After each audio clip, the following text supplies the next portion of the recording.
ਤੰਦਰੁਸਤੀ ਦੇਵੇ, ਆਮੀਨ। ਲਓ ਜੀ, ਪੰਜਾਬ ਵਿੱਚ ਤਾਂ ਬੜੀ ਸੁਣਿਆ ਮਾਰ ਧਾੜ ਹੋ ਰਹੀ ਹੈ। ਮੈਂ ਤਾਂ ਇਸ ਟਾਈਮ ਕਰਾਚੀ ਹਾਂ, ਸੁਬਾਹ ਆਪਣੇ ਆਫਿਸ ਜਾ ਰਿਹਾ। ਤੇ ਕੱਲ ਦਾ ਸੋਸ਼ਲ ਮੀਡੀਆ ਟੀਵੀ ਤੇ ਤਾਂ ਖੈਰ ਨਹੀਂ ਦਿਖਾ ਰਹੇ, ਲੇਕਿਨ ਸੋਸ਼ਲ ਮੀਡੀਆ ਟਿਕਟੌਕ ਵਗੈਰਾ ਤੇ ਤਾਂ ਬੜਾ ਦਿਖਾ ਰਹੇ ਨੇ। ਕਰੇਨਾ ਸ਼ਰੇਨਾ ਲਾਈਆਂ ਤੇ ਤੋੜੀ ਭੰਨੀ ਜਾ ਰਹੇ ਨੇ ਪੰਜਾਬ ਪਿੰਡਾਂ 'ਚ ਵੀ ਤੇ ਲੋਕਾਂ ਦੇ ਘਰਾਂ ਨੂੰ ਵੀ। ਤੇ ਬੜਾ ਜ਼ਬਰਦਸਤ ਮਾਮਲਾ ਬਣਿਆ ਆ। ਉੱਥੇ ਬਾਜ਼ਾਰ ਖੁੱਲ੍ਹੇ ਕਰਨੇ ਆ।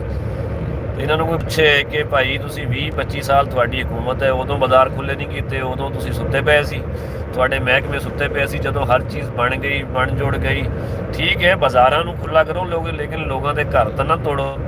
ਕੋਈ ਗਰੀਬ ਆਦਮੀ ਨੇ ਛੱਤ ਬਣਾਈ ਹੈ, ਕੋਈ ਘਰ ਆਪਣੇ ਸਿਰ ਛਪਾਉਣ ਦੀ ਜਗ੍ਹਾ ਬਣਾਈ, ਤੁਸੀਂ ਉਹ ਵੀ ਤੋੜੀ ਭੰਨੀ ਜਾ ਰਹੇ ਹੋ। ਤੇ ਬਾਜ਼ਾਰ ਖੁੱਲ੍ਹੇ ਕਰਨ ਦੇ ਨਾਂ 'ਤੇ ਠੇਲੇ ਪਥਾਰੇ ਹਟਾ ਕੇ ਗਲੀਆਂ ਖੁੱਲ੍ਹੀਆਂ ਕਰਨੀਆਂ, ਯੂਰਪ ਬਣਾਉਣਾ। ਯੂਰਪ ਨੂੰ ਤੁਸੀਂ ਪਾਕਿਸਤਾਨ ਨੂੰ ਯੂਰਪ ਤਾਂ ਨਹੀਂ ਬਣਾ ਸਕਦੇ ਨਾ।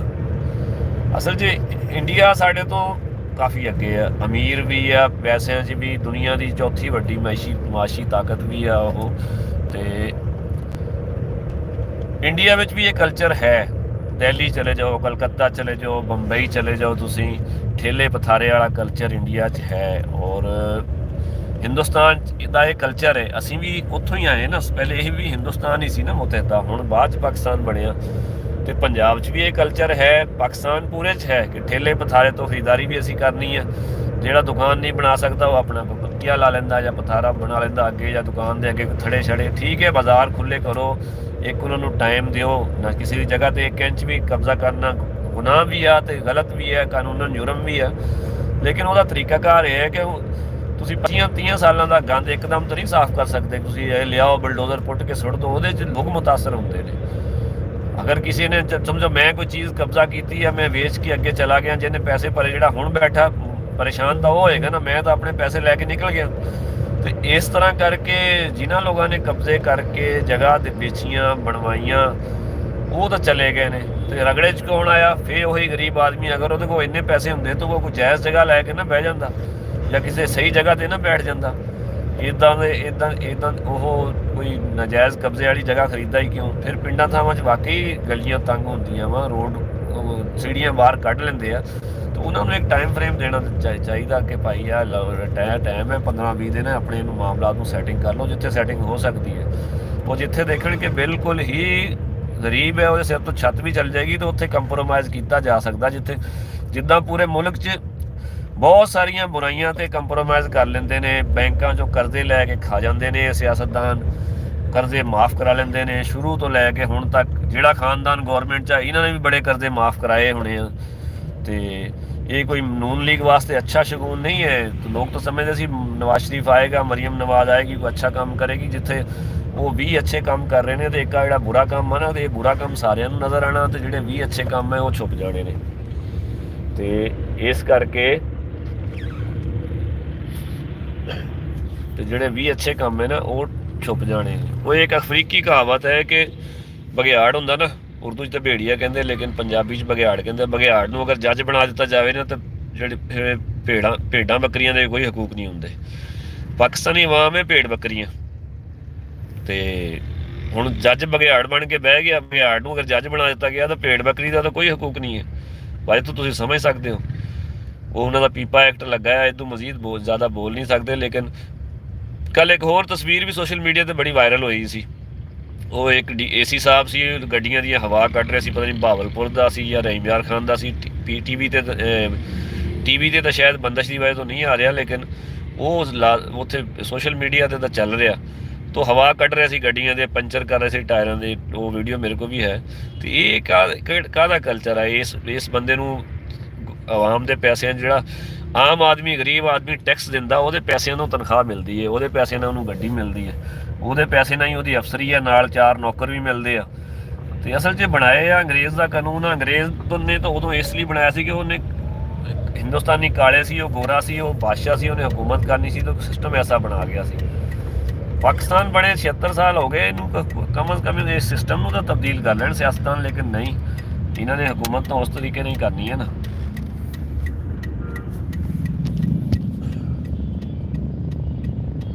ਇੱਥੇ ਪੁਲਿਸ ਵਾਲੇ ਖੜੇ ਨੇ ਤੇ ਮੈਂ ਰੱਖ ਦਿੱਤਾ ਫੋਨ ਥੱਲੇ। ਪੁਲਿਸ ਪੁਲਿਸ ਵਾਲੇ ਖੜੇ ਨੇ ਤਾਂ ਫੋਨ ਥੱਲੇ ਰੱਖ ਦਿੱਤਾ। ਟ੍ਰੈਫਿਕ ਪੁਲਿਸ ਵਾਲੇ, ਸਿਗਨਲ ਹੈ ਬੰਦ। ਮੈਂ ਇਸ ਟਾਈਮ ਹੈ ਸਟੇਡੀਅਮ ਤੇ, ਨੈਸ਼ਨਲ ਸਟੇਡੀਅਮ, ਜਿੱਥੇ ਕੁਝ ਦਿਨਾਂ ਬਾਅਦ ਮੈਚ ਸ਼ੈਚ ਹੋਣ ਵਾਲੇ ਨੇ। ਮੈਂ ਤੁਹਾਨੂੰ ਦਿਖਾਉਂਦਾ, ਉਹਦੀ ਰੈਨੋਵੇਸ਼ਨ ਦਾ ਕੰਮ ਵੀ ਜਾਰੀ ਹੈ। ਤੇ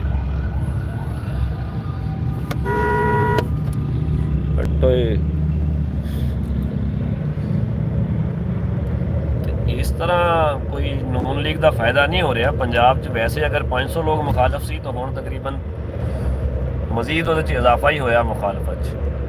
ਤੇ ਮਰੀਮ ਨਵਾਜ਼ ਸਾਹਿਬਾ ਨੂੰ ਕੁਝ ਸੋਚਣਾ ਚਾਹੀਦਾ, ਕਿਉਂਕਿ ਲੋਕ ਜਿਹੜੇ ਆ ਨਾ, ਲੋਕ ਤੰਗ ਨੇ, ਆਪਣੇ ਆਪ ਤੋਂ ਤੰਗ ਨੇ।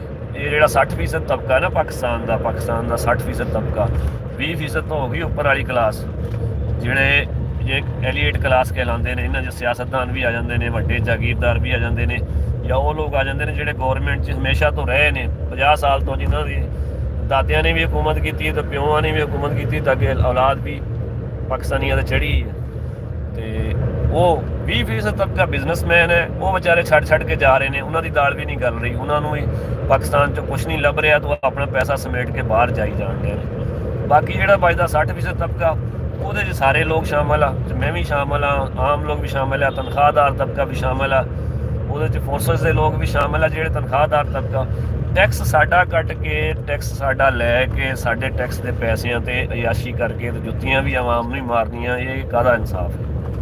ਤੇ ਇਸ ਬਾਰੇ 'ਚ ਮੇਰੇ ਖਿਆਲ 'ਚ ਉਹ ਕੱਲ੍ਹ ਟਿਕਟਾਕ 'ਤੇ ਬੜੀਆਂ ਬਣੀਆਂ ਸੀ ਕਿ ਨਵਾਂ ਮਹਿਕਮਾ ਤੋੜ ਫੋੜ ਔਰ ਮਹਿਕਮਾ ਟਾਇਰ ਫਾੜ, ਇਸ ਤਰ੍ਹਾਂ ਦੀਆਂ ਗੱਲਾਂ ਸੋਸ਼ਲ ਮੀਡੀਆ 'ਤੇ ਗਰਦਿਸ਼ ਕਰ ਰਹੀਆਂ ਸੀ।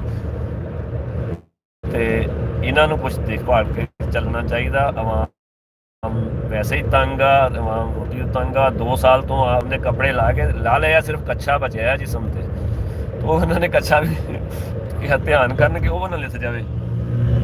ਤੇ ਦੇਖੋ ਜੀ, ਆਵਾਮ ਬਚੇਗੀ ਤੇ ਹਕੂਮਤ ਕਰਨਗੇ ਨਾ। ਜਾਂ ਫਿਰ ਦੇਖੋ ਇਹ ਸਿੱਧੀ ਜਿਹੀ ਗੱਲ ਹੈ, ਜਾਂ ਇਸ ਤਰ੍ਹਾਂ ਹੁੰਦਾ ਤੇ ਜਾਂ ਫਿਰ ਅਗਲਾ ਅੱਗੇ ਖੜਾ ਹੋ ਜਾਂਦਾ, ਹਾਂ ਵੀ ਆ ਜਾ। ਕੋਈ ਵੀ ਜ਼ੁਲਮ ਕਦੇ ਕਿੰਨੀ ਦੇਰ ਤੱਕ ਬਰਦਾਸ਼ਤ ਕਰੇਗਾ? ਜ਼ੁਲਮ ਦੀ ਵੀ ਇੱਕ ਹੱਦ ਹੁੰਦੀ ਹੈ ਨਾ। ਫਿਰ ਅਗਰ ਕਰਦੇ ਰਹੋਗੇ ਆਖਰ ਇੱਕ ਦਿਨ ਅਗਲਾ ਤੰਗ ਆ ਕੇ ਖੜਾ ਹੋ ਜਾਏਗਾ। ਅਸਲ 'ਚ ਹੁਣ ਸਾਡਾ ਮੁਆਸ਼ਰਾ ਇੱਦਾਂ ਦਾ ਹੋ ਗਿਆ, ਪਤਾ ਨਹੀਂ ਲੱਗਦਾ ਕਿ ਅਜ਼ੀਜ਼ ਕਿਹੜਾ ਤੇ ਯਜ਼ੀਦ ਕਿਹੜਾ।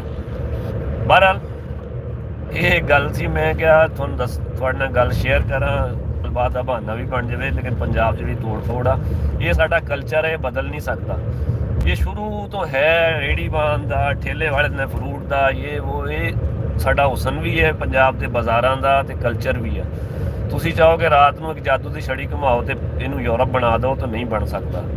ਯੂਰਪ 'ਚ ਤਾਂ ਵੈਸੇ ਹੀ ਤੁਸੀਂ ਚੱਲ ਜਾਣਾ, ਤੁਹਾਡੇ ਤਾਂ ਘਰ ਉੱਥੇ ਇੱਥੇ ਰਹਿਣਾ। ਤੇ ਸਾਡੇ ਜਿਹੜੇ ਪਾਕਿਸਤਾਨ ਨੂੰ ਜਿੱਦਾਂ ਦਾ ਹੈਗਾ ਉੱਦਾਂ ਦਾ ਹੀ ਰਹਿਣ ਦਿਓ, ਮਜ਼ੀਦ ਨਾ ਤੋੜੋ।